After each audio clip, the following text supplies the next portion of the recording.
All right. Well, good morning, everyone. Looks like we are ready to begin our March 10th, 2022 Planning and Zoning meeting. And we'll go ahead and call this meeting to order and begin with a roll call. Chairman Lindblom.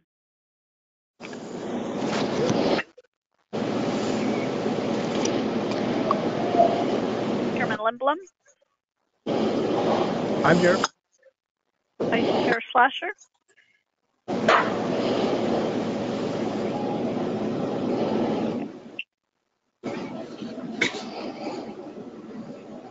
Vice Chair Slasher. Here. Commissioner Arnett. Here. Commissioner Swart. Commissioner Lawrence. Here. Commissioner McGee. Here. Commissioner Hernandez. Here. Commissioner Montoya. Commissioner Dan Zeisen. Chairman, we have a quorum. Great, thank you. I'll go ahead and make some announcements. These are also shown on the slides. This meeting's been noticed in accordance with Open Meeting Law, Arizona Revised Statute, Section 38-431. Agendas are available within 24 hours of each meeting in the Maricopa County Planning and Development Office, and are also available on the Planning and Development website 1 week prior to hearing at www.maricopa.gov/planning. The staff reports prepared for each agenda item shall become a part of the permanent record for each case. With respect to the hearing process, cases will be considered in the order they appear on the agenda unless otherwise agreed to by the Commission. And for each case, the applicant will be given a set amount of time to present. And anyone wishing to speak on a particular case shall notify staff via email or raise your hand within the GoToWebinar. The amount of time allowed for speaking shall be at the discretion of the Commission Chair.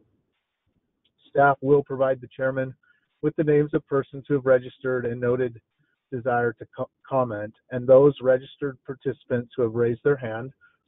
The Chairman will call on each named participant one at a time, and the Chairman will conduct the virtual public hearing according to the bylaws and according to the rules established by the Chairman regarding public comment. Votes will be done by roll call vote only, and the Chairman will verbally identify the specific members responsible for all motions and seconds. At this point, we'll enter in we have the minutes for January 27th and February 10th before us. And if there aren't any comments from the Commission, we'll go ahead and enter those into the record. Are there any comments or needs to make changes? All right, we'll go ahead and enter those on the record as approved. Staff, are there any announcements or changes to the agenda for today? Yes, Mr. Chairman, good morning, and morning members of the Commission. Agenda items number 2 and number 3 will be moved from the consent agenda to the regular agenda due to some opposition we received. So items 2, 3, and 4 will be on your regular agenda. Perfect. Thank you for that clarification. My understanding is the applicant for agenda item number 1, Z 2021-115 Elliott Corner Commercial, has requested an indefinite continuance of the case. And so we'll go ahead and just note that for the record. There's no action that's required by the Commission. We'll go ahead and put them down for an indefinite continuance. Having said that, let's go ahead and jump into our regular agenda. We'll start with item number 2, 2021-034 Luxury Storage RV and Boat. And I believe Martin Martell will present that for us as staff for the case.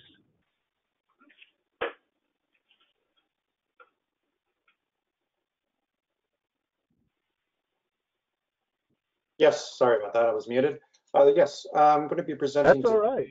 For Z 034 luxury storage RV and boat storage. This is going to be a site that's located on the Carefree Highway between 12th Street and 14th Street. Next slide, please.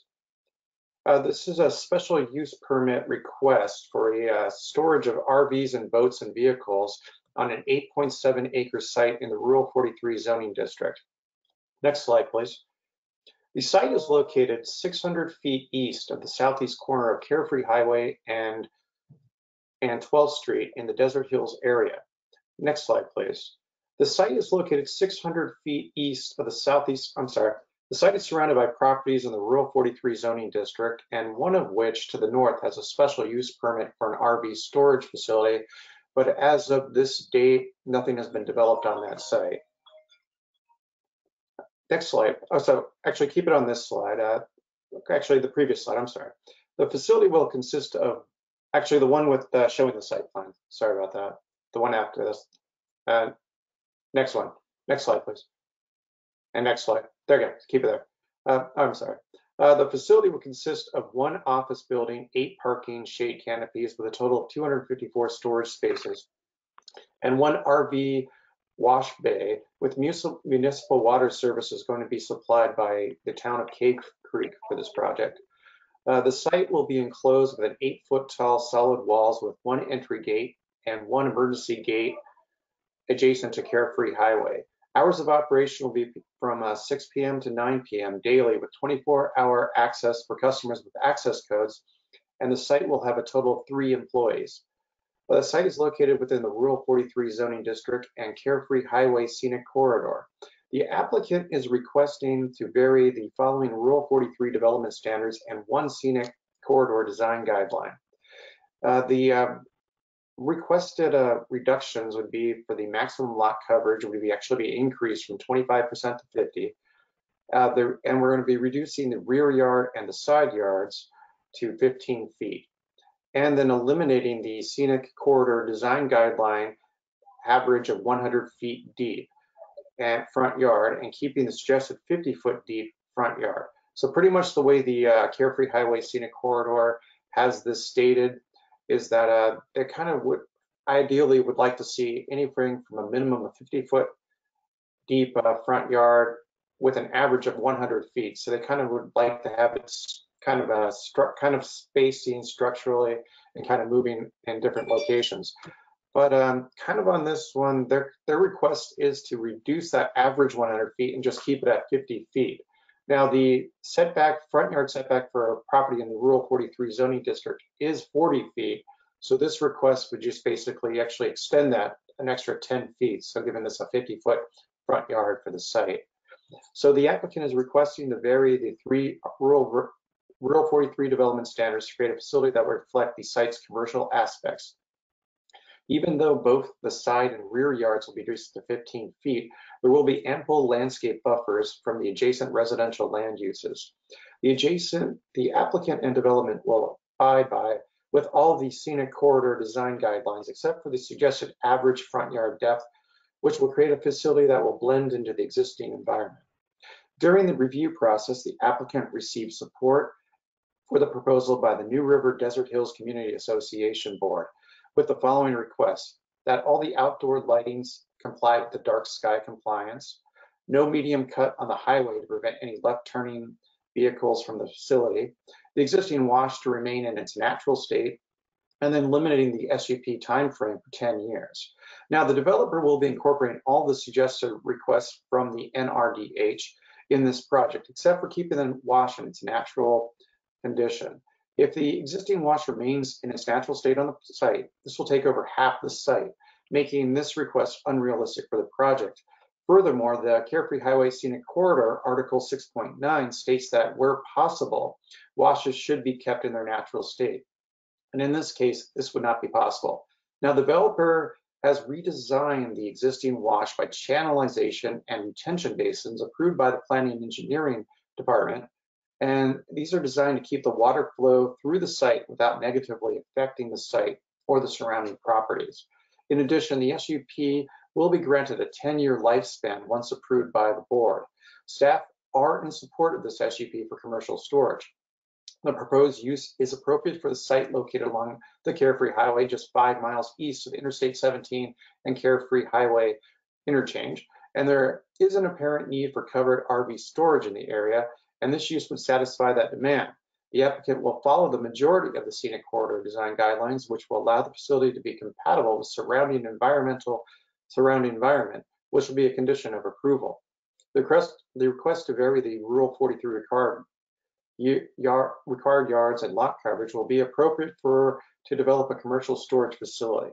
The developer will be providing landscape buffers in the required yards adjacent to the neighboring properties and will pave the driving surfaces of the site. The development will also incorporate the majority of the suggestions from the NRDH, demonstrating the developer's intention to create a facility that will be in harmony with the area. Today, staff received 4 opposition letters. Actually, we received 5 opposition letters against this proposal. However, staff have not had enough time to analyze these letters, but these letters will be listed and attached on the BOS short report for the 6th of April Board of Supervisors hearing.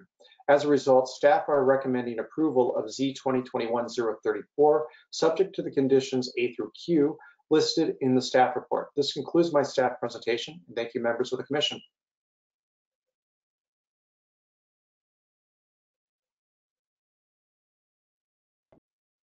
Thank you. Are there any questions for staff at this point by the commission? All right, hearing none, we'll go ahead and invite. Oh, go ahead. One quick question. If staff could clarify the original letter of opposition, the location of that property as compared to the proposed request.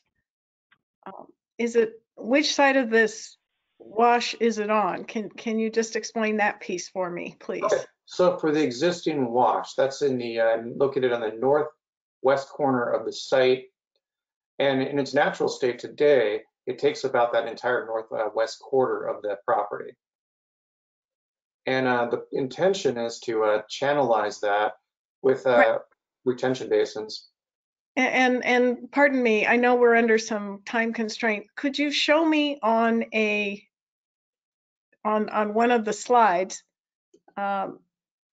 where that is now and what it's going to? Just point it out. Well, if you want to, for the existing, we would have to go to I believe the second slide. Please. I just want to. Maybe the first slide. The next slide, the one that shows the aerial. Now, you can even see it here. So do you kind of see in the northwest corner along the highway there, along the west property boundary? Yes. Okay, so that whole area is actually going to be, most of that area is all the wash, and a lot of that is the kind of the AE zones. Okay. So that could be where a potential 100-year flood event can occur. Thank you. Thank you. And if you go to the third slide, you can kind of see where the channelization of that would be. I'll show the next slide. If you kind of look at that same location, you'll kind of notice that it's being channelized along the entire western side, and then there's our retention basin on the south property, part of the property. Thank you. You're welcome. Yeah, great question. Are there any other questions at this time? All right, if not, let's go ahead and ask the applicant to present the case, and if they're available, to provide their name for the record. Good morning. Can you hear me?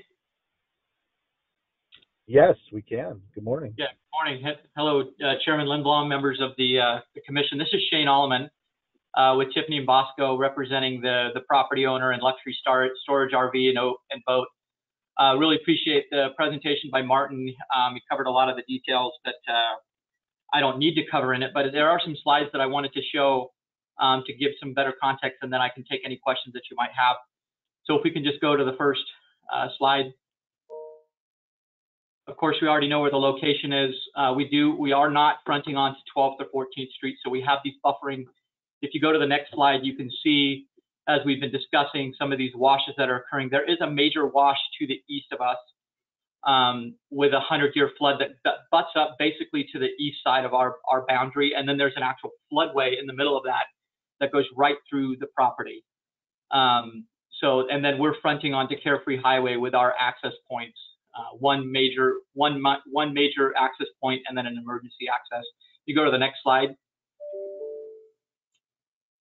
I think it's important to note that under the Daisy Mountain New River Area Plan, which was approved, I believe, about 5 years ago, went through a robust process, outreach process. I know Supervisor Gates was involved with all of that. There were lots of neighborhood meetings. And at the end result of that meeting and those discussions and review for the area plan, what they determined is that there is one commercial area within all of the Daisy Mountain New Area River Plan, and that happens to be right along the Carefree Highway. So you can see that red hatched area is a commercial corridor along Carefree Highway, and that's where we're located within.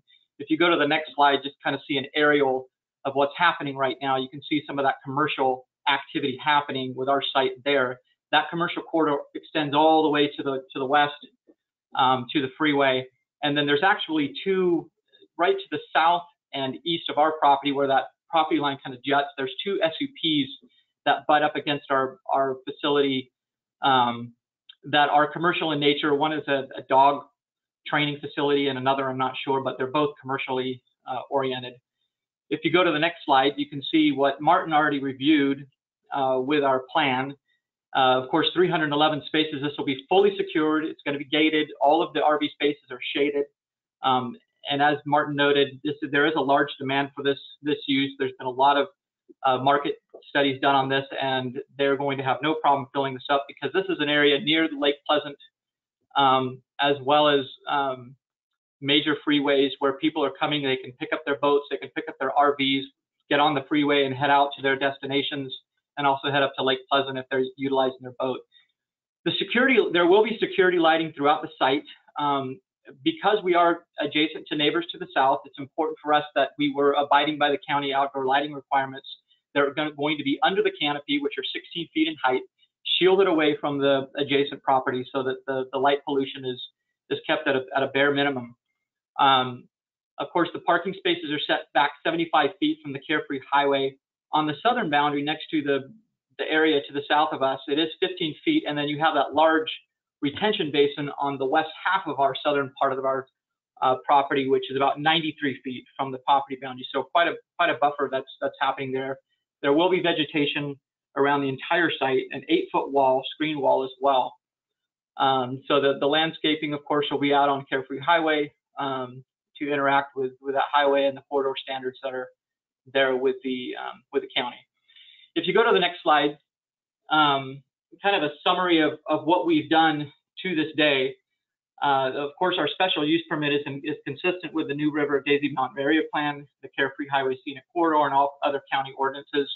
We've done a lot of outreach from the beginning of this, starting last May, June, in all of this. We've had discussions with the New River Preservation Group, Anthem Community Council, the NRDHCA, New River Desert Hills Group. Have received a lot of feedback, and that feedback that we received during that process, we were able to incorporate into the site plan to ensure that we're meeting their needs. We did get a support letter from NRDHCA, which should be in your packet. We also received, I think, approximately 9 support letters from neighbors in the area, and I also have 9 additional supporters on the line today.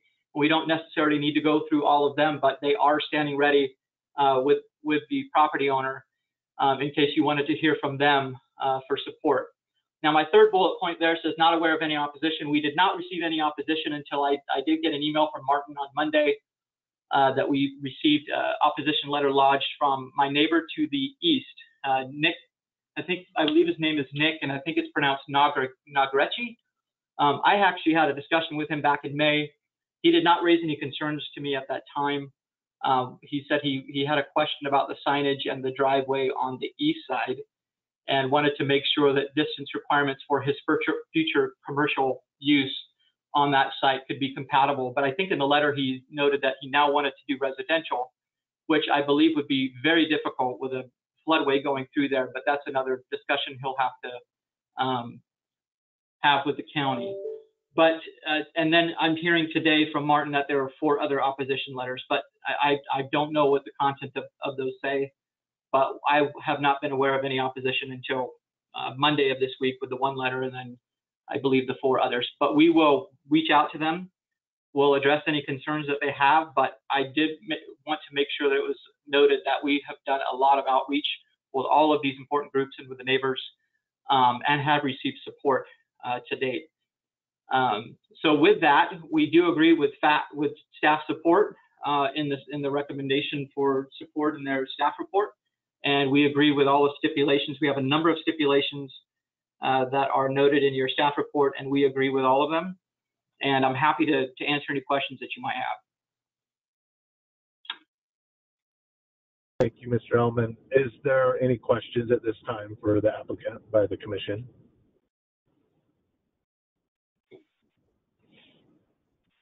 All right, hearing none, we'll go ahead and hear from those who would wish to speak. We'll start with those who wish to speak in opposition. I have Steve Villarreal is one. Is he on the line? Yes, I am. Can you hear me? I can. Yes. Go ahead. How you doing? Try to limit. Great. Thank you for being with us. We'll try to limit our support and opposition comments to just 2 minutes if you can, and we'll ask more questions if we have some others. So just welcome to the commission, and speak your name for the record, and love to hear your thoughts on this proposal. Yes, my name's Steve Villarreal. I'm actually owner of parcel number. I'm actually. I have my parcel number somewhere here, but I don't know what happened to it. Parcel number 211-74140. I'm just south of the property. I got a couple questions as far as the letters that he says that he has received, Mr. Shane. We reached out to him a couple months ago. He also responded with an email and never heard anything further as far as our complaints about this issue. You got 9 supporting letters. If you go through it, if you read within my letter that I sent you guys, there's a couple falsified letters in there. Particular Jonathan, he was a owner that moved out in August, about quite a while ago, and he signed a letter saying he's for it in February. So I don't understand. And then his sister also signed the same letter, who she doesn't even live in the neighborhood. So we are totally against this. Me and my neighbors, this does not benefit us at all. This is not a need for the Desert Hills, New River area at all. We all own acre properties with ample room for RV storage or boat storage. And my main concern is going to be traffic, the U-turn issue, what's going to happen on 14th Street, which is my main access on Carefree Highway. There's been several deaths there already. Very dangerous intersection, and drainage. The main wash to the east goes directly through my yard, and this is heavily going to impact me. The water's got to go somewhere. And I guess my last concern is it says that you guys are going to be on Cave Creek water, which Cave Creek is not issuing any permits or any more meters at all. They're not taking on any more new customers as of the first of the year. So don't understand how they're going to have a water source to provide for this facility. Thank you, Mr. Villarreal. The applicant will have a little bit of time at the end, and I'm sure can answer some of those questions. Are there any questions by the commission for this speaker at this time? All right, hearing none. Are there any others that wish to speak in opposition right now on the line? Yes, we have one, Kelly Charest. Yeah, Kelly Charest. Sorry. Hello, good morning. All right. I'm actually one of the SUP owners to the southeast, the one with the dog facility.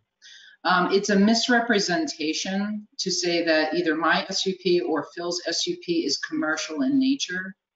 If you go back at the SUP, you can see it is not. It is invisible in our neighborhood. We spent lots of money and time and effort to make sure of that. Nobody even knows we exist except for in the reports here today. And the reason it took so long was because we were told at the time we went with our special use permits that we had to make it invisible to the community. We obviously had to be a benefit to the community. This project that's being proposed is in no way invisible. It is totally commercial. And we've already got 2 others along the road. That is true. But it is a scenic road, and we're turning it into a warehouse district. The other part is, I agree with the turnaround. There's a big issue at 14th Street. We've already had deaths there, 16th Street deaths, 7th Street deaths. And the big proposal here was, oh, it's going to be great for going to Lake Pleasant, which is west. So all of that traffic, as they propose, 100-ish a week, is supposed to go in. If they're heading west, that means all that traffic comes out, 100 of them, to do U-turns at those very vulnerable spots. That doesn't make a lot of sense to me. I'm also in agreement with the water. They have a wash station. Anybody that lives here knows how badly it floods. I have at least 4 of those desert washers on that property north to me that flood into the one wash behind my property. So we are all very aware that live here how heavy, how deep, and how wide all that stuff gets. And, you know, we're all very concerned. There's neighbors with wells. And so you have overflow from these wash stations. We all know, I was a boat captain on the East Coast for 20 years. If anybody's been to a marina, they can see all the stuff that's in the water, on the ground. People dump oil, they dump things, regardless of the rules. So there's a lot of people concerned here about when it rains, all that stuff that's on the asphalt runs into the basin and leaches into the washes. I'm not seeing anything along those lines. I know the opposition letters that were filed, because none of us got our cards on time. So they were filed a little bit late. 4 of us did it last night and this morning, early hours. There's 2 more coming. And if we put up the map around the property, it's every single person surrounding this property is in opposition. The 7 or 9 letters that they're talking about, and I know there's more people on the line, nobody lives anywhere near us. And those 2 others with Jonathan and his sister are absolutely fraudulent. So I don't know where they're getting, I don't even know why Jonathan knew to even submit it, or his sister knew to submit it, because if they've sold last year, they shouldn't even have been aware or been given. I just don't understand what shenanigans are going on here. And at least that's the sentiment of all of us that are here. We don't feel like we got enough time to prepare for today, so I appreciate your patience. But, you know, we really are also worried about our property values. As soon as something's super commercial, in other words, our SUPs are invisible. We didn't, Phil, who couldn't make it because he's on, he's right exactly attached. He's west of me. So he's going to be the big brunt of this too. He just bought for $700,000 in August. Now he's finding out that this big commercial thing's going in next to him. All of our property values are going to go down. We've already been in touch with realtors. We already know how this works in the realty market. When you're next to commercial, your property doesn't go up, it goes down. I think Steve's still on the phone. His property was $1.5 million. None of us want to lose our property value. None of us, we all moved out here because of no lighting, you know, no street lights and all that nice stuff. And now we're watching all of this disruption to the area. We're all for, we know people will move in. We're not trying to be unreasonable, but we don't need any more space. We all have an acre or more. And this seems to be financially driven, and I'm all for people making money, but there really is no benefit. If you read their proposal, there's not one benefit other than people in the area need to have covered parking for their RV and boat. That's not, to me, a giant benefit to ruin the appearance of Carefree Highway and the environment that we're all moved out there for. Then you add in the water factor. All right. If you could wrap up your thoughts, that would be great. Okay, so our thoughts are basically environmental, the traffic situation, another 100 people trying to do U-turns, the property value issue, which is huge, and the misrepresentation of both the approval letters and where those people are located, and the misrepresentation on the two of us that do have special use permits that are very invisible to the area. That's all I have to say. Thank you. Thank you, and you were very concise, and I appreciate that. You covered a lot of ground in a short period of time. Thank you for giving us that your viewpoint there. Are there any others that have requested to speak in opposition at this time? Chairman Limbaugh, we're not aware of any others. Okay, let's jump to those that are in support. My understanding is there's Sean Schwanbeck. Yes, Sean needs to unmute on his computer or phone. I am present. Good morning, Mr. Schwanbeck. Thank you for joining us, and I understand you have some others with you. Is it your desire to kind of just speak for the group, or can you just give me some insight there? It says you have some other individuals at that same location using a single connection. I'm just trying to get an idea of how to manage that. I have 8 other people in support of this cause here with me at the time.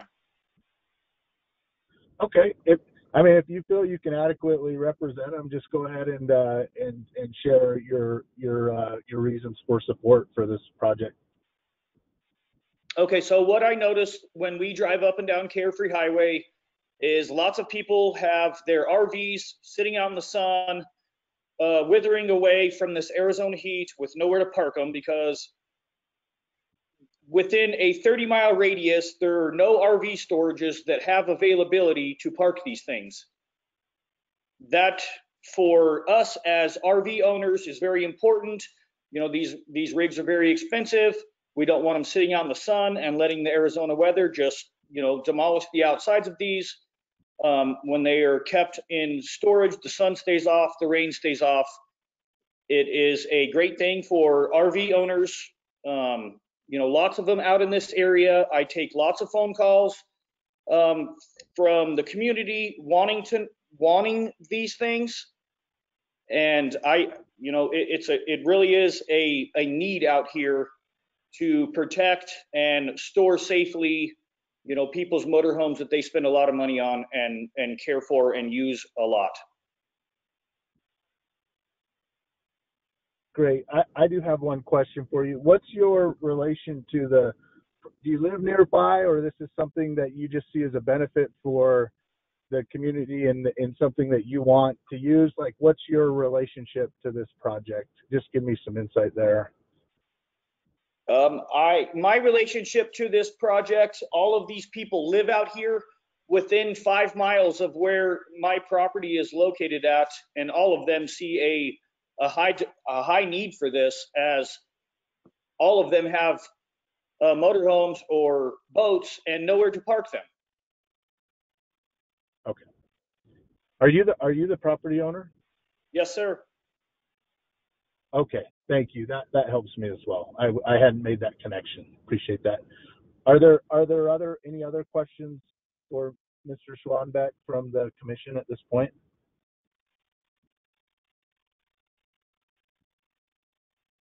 All right. Hearing none, are there any others that wish to? Dave, are there any others that wish to speak on the line at this point? We're not aware of any others. Okay. I appreciate those that talked. I'm going to go ahead and give let's go ahead and ask the applicant, Mr.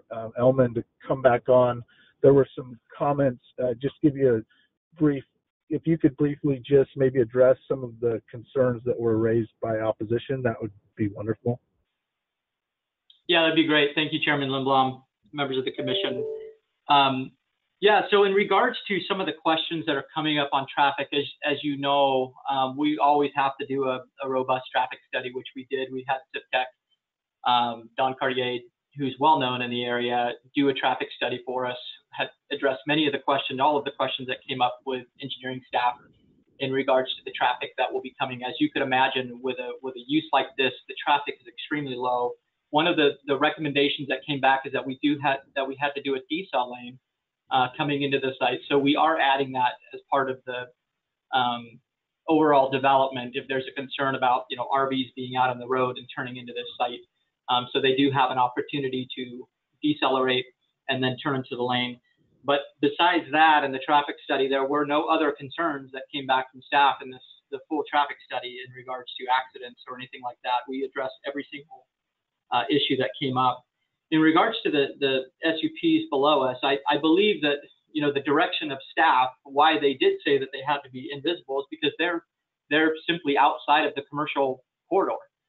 As I said before, you know, the New River area plan was done in 2015. There was a robust public outreach, many meetings out there, and the end result of that was that there is a commercial corridor that is part of the Carefree Highway, and we are clearly within the realms of that. Right outside to the south of us, below, I understand that, you know, that's residential, and that's why they had to get the SUPs for their commercial uses and ensure that they are invisible.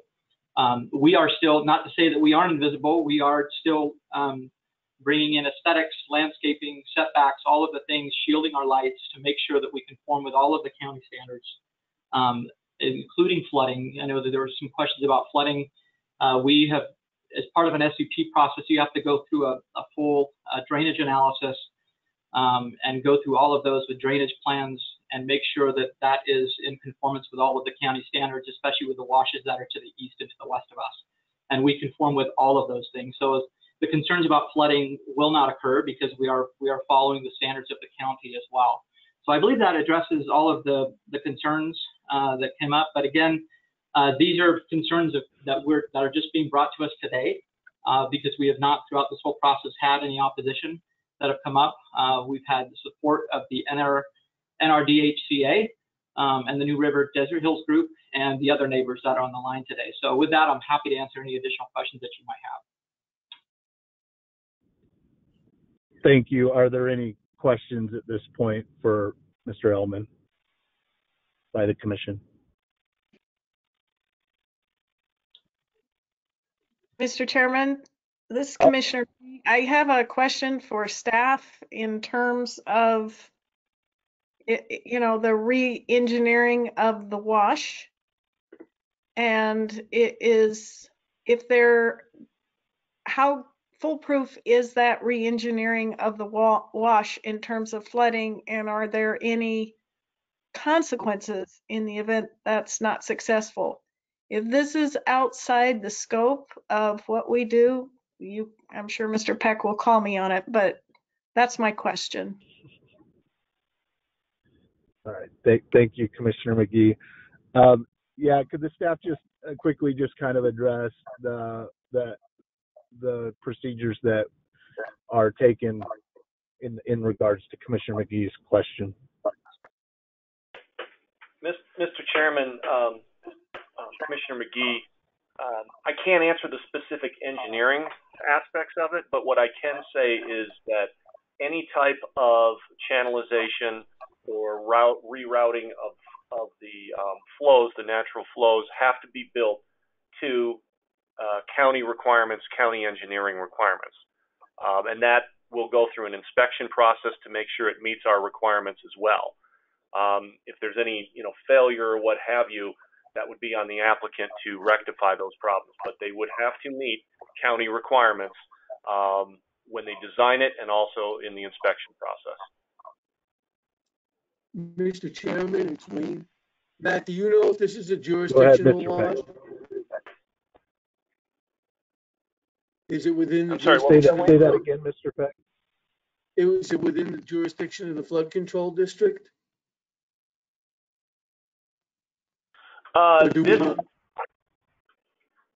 This would be drainage plan review, drainage engineering. So it's not flood control? It's not it's not flood control. It would be our drainage engineering and our drainage engineering requirements. Then to answer Commissioner McGee's concern, it is 100% within your sphere to decide whether or not the granting of this application would impact drainage or not. Thank you. I'd also like to add that it's memorialized in the recommended condition of approval C1, that it meets those drainage policies at the time of review. So your approval would include that recommendation. Thank you. That got me there. Thank you, Mr. Peck, Mr. Ellsworth, Commissioner McGee, Matt, for those comments. Any other questions for the applicant at this point? Hearing none, I'll go ahead and close the public forum portion of this item, and we can, as a commission, go ahead and discuss the case and at the appropriate time take a motion for approval or denial, continuance, whatever. So, any thoughts by the commission?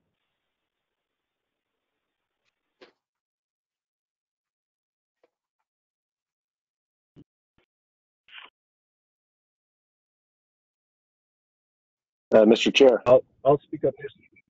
Go ahead, Mr. Arnett. Commissioner Arnett. Just to look, I don't know where the commission is on this one, but just looking at this particular case, I personally like the zoning through SUP in this instance because it's not permanent. We don't know what's going to happen in that area. There are some challenges. There are some things. I think it protects the scenic corridor. I think we're doing the things that we need to for now. It's not a real long, at least in my opinion, it's not a real long. So I think staff's done a good job to let the landowner at least have access to the land, because there's some other challenges, and kind of see what develops. I think the safety and the traffic has been addressed, so I like the use of SUP, and I think the case has been well presented from my perspective, and I like the idea of an SUP because it does not change this permanently to a commercial property. So that's where I'm at. Yeah, thank you, Chairman Arnett. I also feel I like the SUP approach, although they most certainly probably could have gotten it done outside of the SUP. It's possible that they could have got it done outside of an SUP because of the way that area has been designated as commercial. But I also like this approach for the very reasons that you said as well. It's one of those things that I don't know that many people would like to have, anything commercial next to their residential property.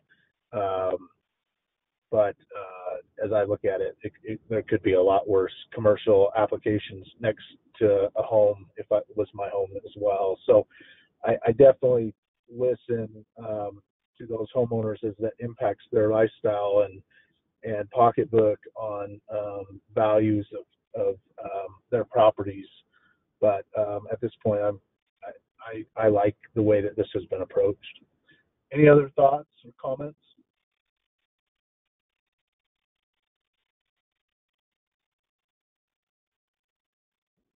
If not, I'd certainly be happy to entertain a motion.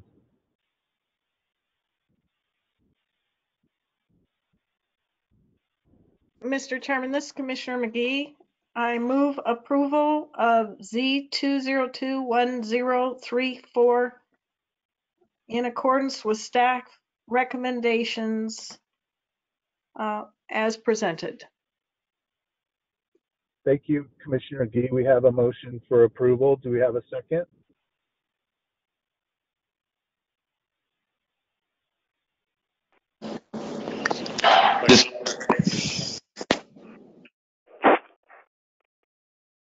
Was that a second from Commissioner Schlosser? I couldn't quite. Yeah, I don't know what the feedback is. I'll second. Okay, thank you. We have a second from Commissioner Schlosser. Let's go ahead and take a roll call vote. Commissioner Lawrence? Approve. Commissioner McGee?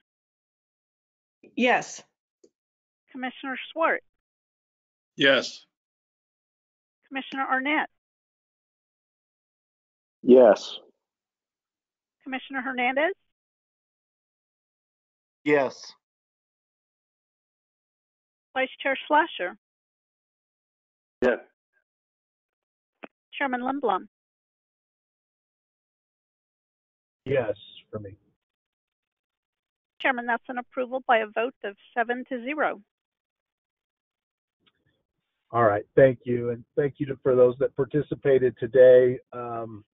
This this obviously gets now sent to the board for approval, and so those that have concerns and the applicant can still work through that process. But appreciate all that participated today. We'll go ahead and move on to regular agenda item number 3 now, Z 2021-123, 4202 and 4150 West Sunland. If the staff would go ahead and present the case, that'd be great. Thank you, Chairman and Commissioners. Case Z 2021-123 is for 4202 and 4150 Sunland Ave in the Supervisory District 5. The site is located approximately 670 feet east of the northeast corner of Sunland Ave and 43rd Ave in the Phoenix area. The site is approximately 3.1 acres. Next slide, please. The request includes the following: zone change from rural 43 to IND2 IUPD. The applicant is proposing a zone change of the parcel to industrial. While no precise plan of development has been included, the applicant has expressed interest in possibly using the site for outdoor storage. In response to some initial staff concerns about the residences to the south, the applicant is requesting an overlay to limit the uses on the site to those permitted in IND1, construction equipment, including sales, service, rental, and storage, farms, public utility treatment and generating plants, training centers, truck terminals, warehousing, and accessory buildings and uses customarily and incidental to the above uses. Next slide, please. There are no violation cases present for this property. Staff has received one letter of opposition from a nearby resident. The staff analysis found that while the proposed rezone is inconsistent with the county area plan as it is designated for open space, the proposed zone change does match the direction towards industrial uses that several adjacent properties have gone through in recent years. 2 adjacent parcels are currently zoned IND2, and a 3rd adjacent parcel has an entitled special use permit for interim industrial use. Next slide, please. Additionally, there are several other industrial uses less than half a mile to the west along 43rd Ave, and the area is surrounded by several large-scale mining and extraction uses to the east, north, and west. Next slide, please. For the reasons outlined in the report, staff recommends the commission motion for approval of case Z 2021-123. At this time, I would be happy to answer any questions from the commission. Thank you. Thank you for that presentation. Any questions at this time for the staff? For staff? All right. If not, we'll go ahead and hear from the applicant if they would like to present on their case.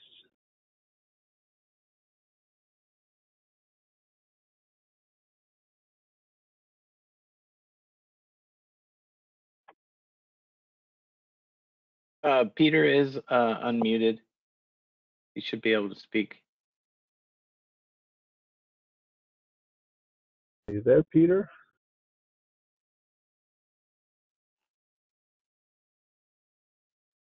Sometimes you're unmuted on our end, but maybe muted on your phone. You could try that.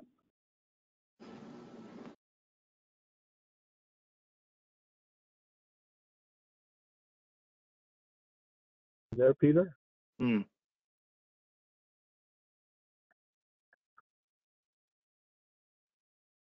While he's trying to figure that out, I do have one quick question for staff. What was the letter of opposition? What was the main reason for their opposition? The letters submitted did not include any specific details within that letter. Okay. And was that the reason that this item got taken off of consent and put to the regular agenda? That is correct, Chairman. Okay, thank you. Did we figure Peter out? It appears he's logged in again. His system went online, but he's coming back in. There you go. Should be good. Can you guys hear me? We can. Got a little bit of feedback, but we can play through that if we have to. Which means you probably have audio on in 2 places. Yeah, I had my phone going as well, and I apologize. I'm not tech savvy, so I'll just lead with that. Oh no, don't. No apologies needed. We all just have a lot of patience through this process. Thank you for working with us this way. So, yeah, if you just like to, if some things you'd like to say, feel free to speak. Okay. Yeah. So real quickly, my background: I do commercial real estate, specifically industrial real estate, and I do a lot of truck terminals, outside storage, predominantly in the Southwest Valley.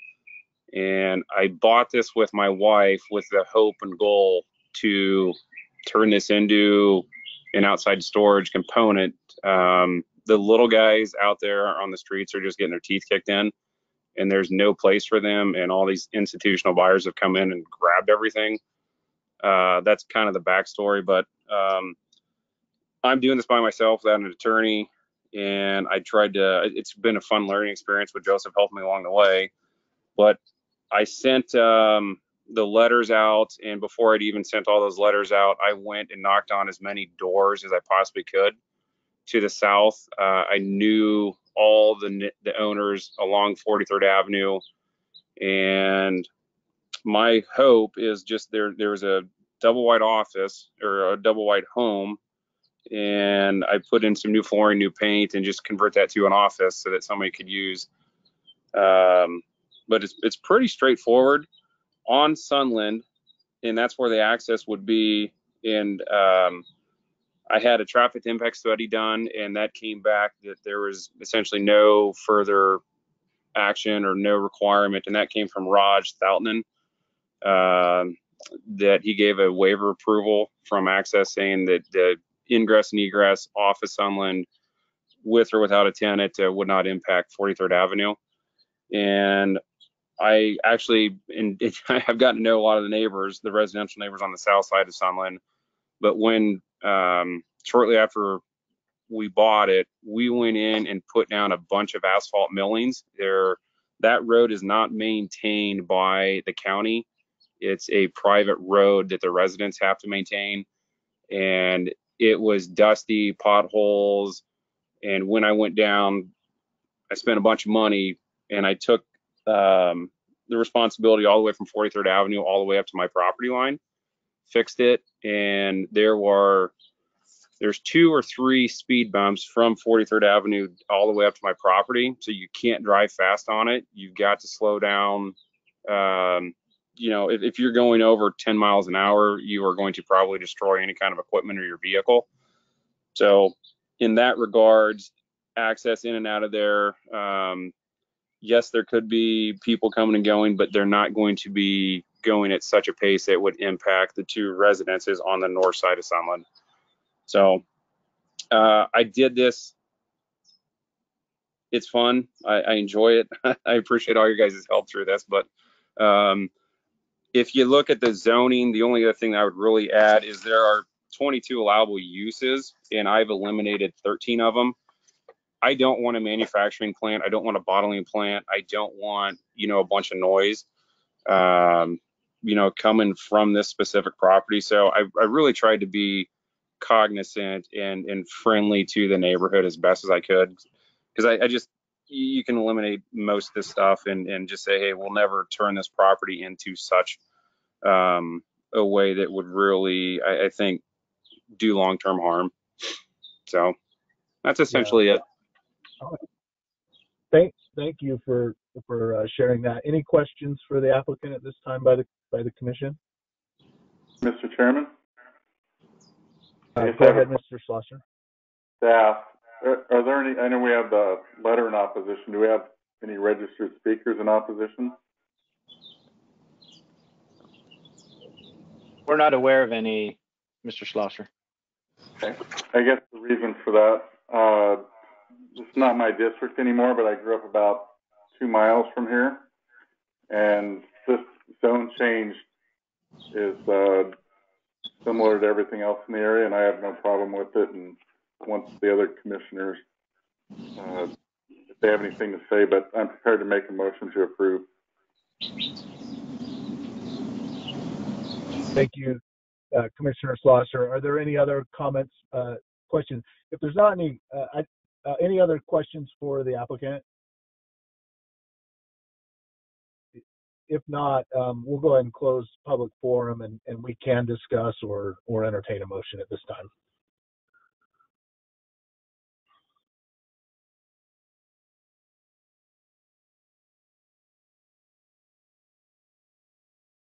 Hearing no comments, Commissioner Schlosser, I think you made a strong hint. You're ready to make a motion. Okay, with that, I'd like to make a motion to approve case number Z2021-123 as presented. I'll second the motion. We have a motion. Okay, we have a motion from Commissioner Schlosser and a second by Commissioner Swart. Let's go ahead and take a vote. Commissioner Lawrence? Yes. Commissioner McGee? Yes. Commissioner Swart? Yes. Commissioner Arnett? Yes. Commissioner Hernandez? Yes. Vice Chair Schlosser? Yes. Chairman Lindblom? Yes. Chairman, we have an approval by a vote of 7-0. Thank you to staff, and thank you to the applicant for working through the process together. We'll go ahead and move on to regular agenda item number 4, 2021-111 Harkahala Sun. I'm sure I said that wrong. If the staff would like to present the case, I think that's Mr. Cannon today. Go ahead and do that. Thank you, Chairman, Commissioners. Adam Cannon, Planning and Development. As you noted, this case is Z2021-111 for Harkahala Sun, and it's located in Supervisor District 5. Next slide. And then go ahead and go on to the next slide after that. There you go. The site is approximately 1,173 acres, currently zoned Rural 43, and is located at the southwest corner of the intersection of 483rd Avenue and Courthouse Road. Next slide. The request includes the following. This is a zone change from Rural 43 to IND2 IUPD, and they're requesting subsequent legislative plan of development approval, and would accomplish the following, allowing for a photovoltaic solar development and accompanying battery storage system. In our findings, staff is recommending approval of the request with the revised conditions included in the handout to the Commission.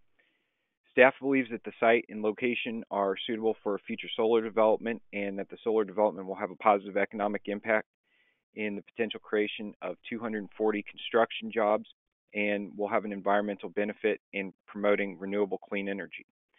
We also feel that the site is suitable for solar development due to its proximity to nearby electrical transmission lines. We'll note that the applicant has complied with citizen participation requirements. 2 inquiries were received, and there were general information requests about the site according to the applicant's citizen participation results report. I do want to note that late in the zone change process, staff received 1 opposition letter concerned with the impact to local wildlife such as the bighorn sheep, and also noted a poaching problem unrelated to this proposal. The Arizona Game and Fish Department addressed this concern and stated that they do not believe that there will be an impact to sheep movement in the area, and that undeveloped agricultural areas to the east of the subject site would have a far greater impact to the sheep. Staff notes, as we did in the staff report, that we will be keeping a close eye on proposals that are received in that area to the east, that's off-site from here, based upon this information from Arizona Game and Fish. But as we note, it is outside of this particular development, and Arizona Game and Fish noted they had no concerns with this particular development. Also, as part of their comments, they included standard comments related to construction processes and protection of the western burrowing owl, which is a common request of Game and Fish. We also received comments from SHPO requesting a cultural survey, which has since been completed, submitted, and is under review by state and federal entities. And then one other thing is that, as you know, during the CPA process, staff received comments from Luke Air Force Base about the site, asking the applicant to route their proposal through the Department of Defense site clearinghouse process. To note, this process is informal, as only generating sites that are greater than 199 feet above ground level require a formal process through the Department of Defense. And the highest potential height on this site would be 140 feet for the transmission lines. So the process that they are routing through, that the applicant's routing through, is an informal process through the Department of Defense.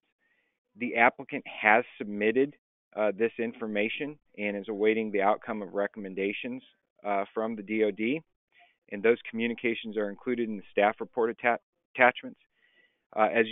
As we noted in the handout, in the event that there are any recommendations from that process that require a revised site plan, staff recommended a condition in the handout to have the applicant do just that. However, staff will note that we really don't expect there to be substantial recommendations that arise from the clearinghouse review. And with that, at this time, I would be happy to answer any questions you may have.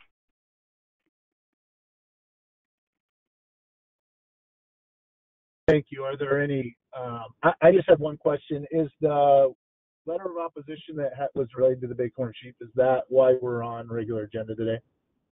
That is correct. Okay, thank you. Any other questions for staff at this point?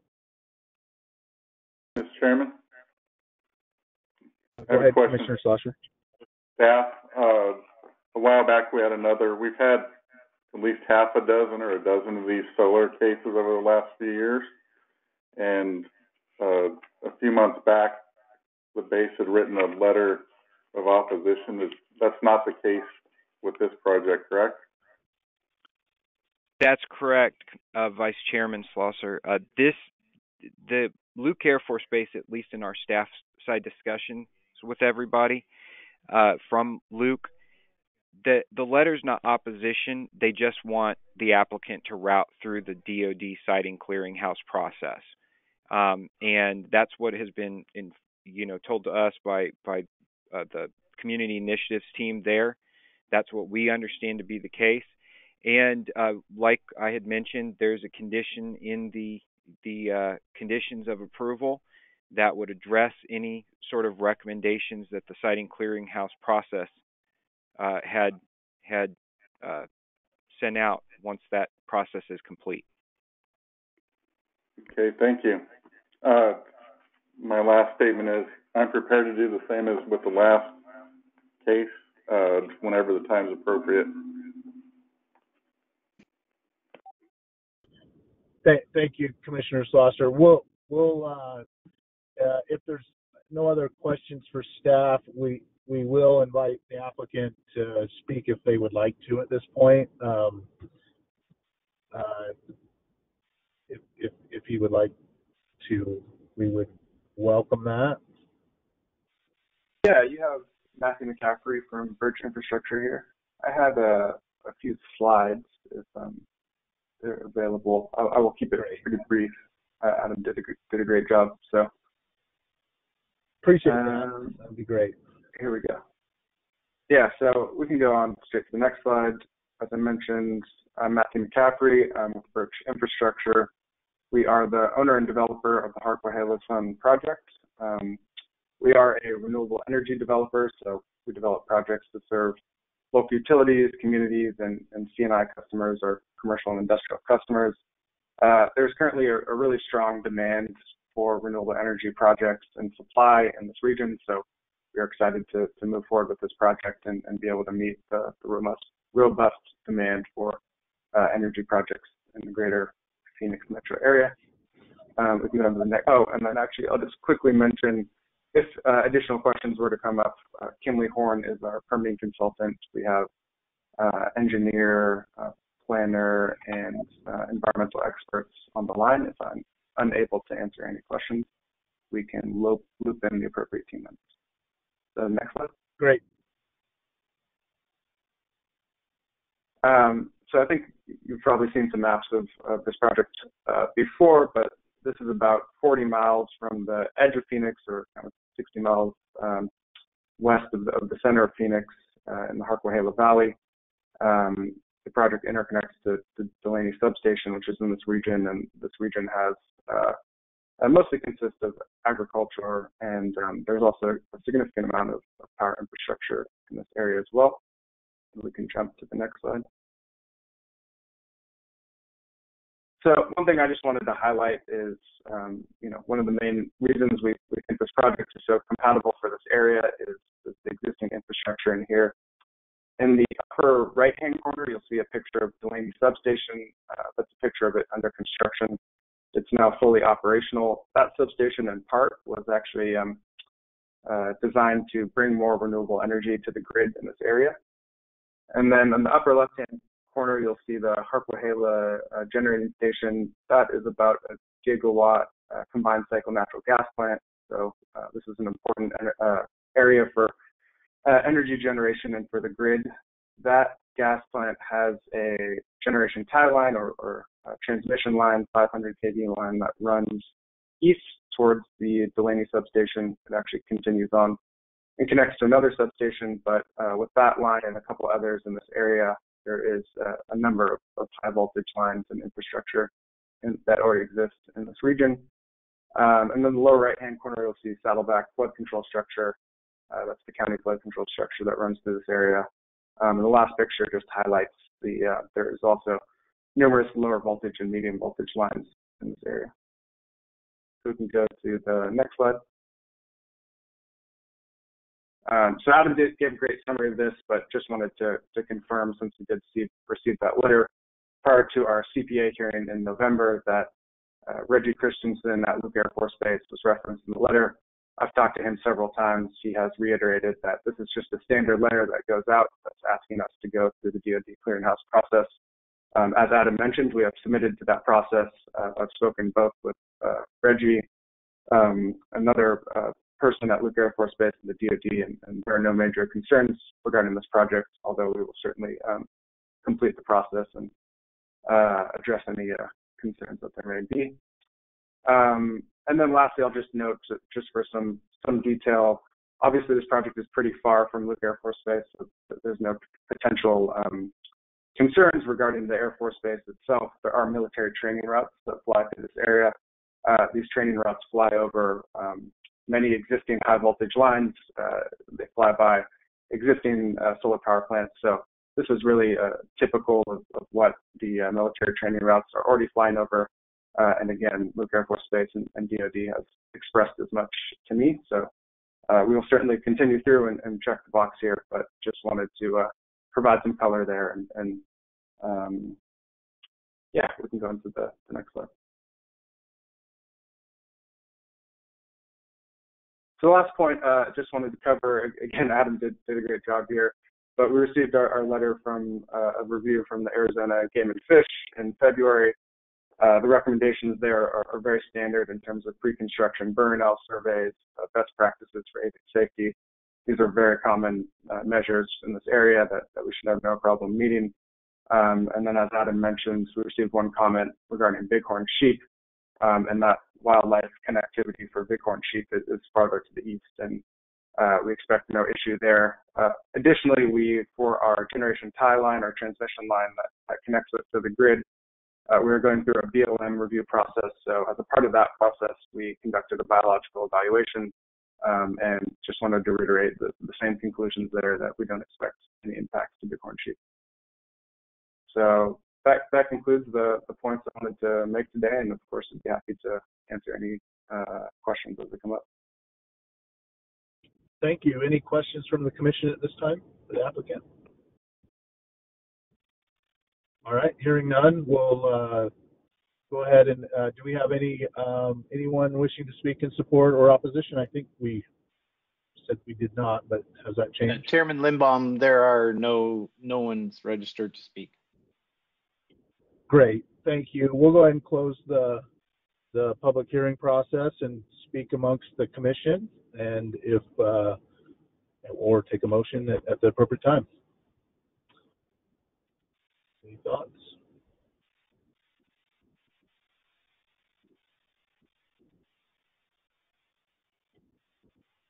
Hearing no thoughts, Commissioner Slosser, do you have a thought? I do. Besides making a motion, if ever there was an area or a location for more solar development, especially for battery storage facilities, this is the exact location for that, because it's literally out in the middle of nowhere. So I'm in full support of it and prepared to make a motion to approve case Z 2021-111 as presented. I'll All second. right, we have a motion by Commissioner Slosser and a second by, was that Commissioner Schwartz? Yes, sir. All right, great. Let's go ahead and take a vote by roll call. Commissioner Lawrence, Yes. Commissioner McGee, Yes. Commissioner Schwartz, Yes. Commissioner Arnett, Yes. Commissioner Hernandez, Yes. Vice Chair Slosser, Yes. Chairman Lindblom. I'm a yes. Chairman, we have an approval by a vote of 7-0. Thank you. I see that we have, moving on to just other matters, just one matter by Mr. Holm. Got a big announcement and some changes for us. Yes, Mr. Chairman, members of the commission. This is recent information within the last couple days, and I don't have all the specific details, but we will be passing that information along to you. But the Board of Supervisors has authorized all of the county's boards and commissions, which includes, of course, the Planning and Zoning Commission, to return to in-person hearings, probably within the next 30 to 45 days. Now, the way they're going to be doing this, however, it is a hybrid format. So the option to attend virtually will still be available to commissioners as well as to the public. However, the option to attend in person is going to now be available for both the members and the public at large. Staff is going to be meeting next week with our technology folks, because we've got really two things we have to deal with. One is the technology of how we're going to work this. Since our hearings are going to be, again, back in the Board of Supervisors chambers, they've already been using that format a little bit, so I don't anticipate there's going to be any significant problems. But we do need to meet with them next week to talk about how we're going to roll this out and how it's actually going to work. And then also, internally, staff has to meet. We're going to be meeting next week to discuss changes that we need to do, because everything at this point has been virtual. So all of our requirements for site postings and legal ads and agendas and 300-foot notification cards all reflect the current circumstances of just doing virtually. So we're going to have to change that around as well. That's about what I have right now. Again, we'll be letting you know the specific date of when that will be occurring. But I just wanted to give you a heads up that that will be coming, and it is an option for the commissioners as well as the general public to attend in person. So. Perfect. Thank you for that. It is nice to see our community springing up a little bit from the graphs of COVID. We have certainly enjoyed some of the flexibility. I'm out of state today and was able to conduct this meeting, but it sounds like we're going to still be able to have some of that flexibility. But I know I've heard feedback from a lot of applicants that it is challenging for them to present, and some of those that from the community that would like to be present where they don't like the technology stuff as much. So sounds like we might come up with something that wins for everybody here. And certainly appreciate all of staff's efforts to make it work. You guys do a lot behind the scenes. So thank you. We'll go ahead and if there's nothing else, we'll go ahead and adjourn from this meeting. And I wish all of you a great day. Thank you all. Thank you.